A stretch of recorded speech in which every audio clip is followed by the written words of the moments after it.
U.S. Defense Secretary Pete Hegseth on Thursday warned Iran that Washington's forces in the Middle East are ready to restart combat operations immediately if a peace deal falls through. His comments come with a fragile U.S.-Iran ceasefire set to expire next week. A U.S. military blockade on Iran, which went into effect on Monday, has forced 14 ships to turn around. Hegseth said the move, which Washington means to pressure Tehran into an agreement, was polite behavior. He said the alternative would be to target Iran's energy industry. In the meantime, and for as long as it takes, we will maintain this blockade, successful blockade. But if Iran chooses poorly, then they will have a blockade and bombs dropping on infrastructure, power, and energy.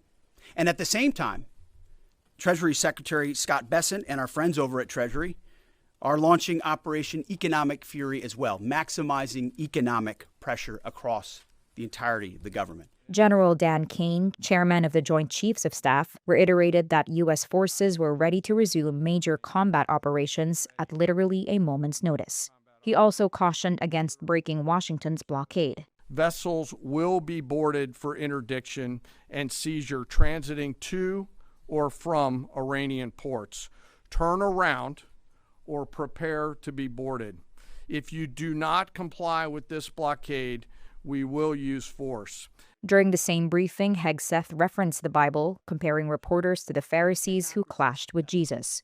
Despite the historic and important success of this effort and the success of our troops, sometimes it's hard to figure out what side some of you are actually on.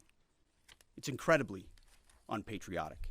Your politically motivated animus for President Trump nearly completely blinds you from the brilliance of our American warriors. The Pharisees scrutinized every good act in order to find a violation, only looking for the negative. The defense secretary's remarks come amid an escalating feud between President Donald Trump and Pope Leo, a vocal critic of the war. The Trump administration expressed optimism on Wednesday about reaching a deal to end the war with Iran, which was launched by the U.S. and Israel on February 28.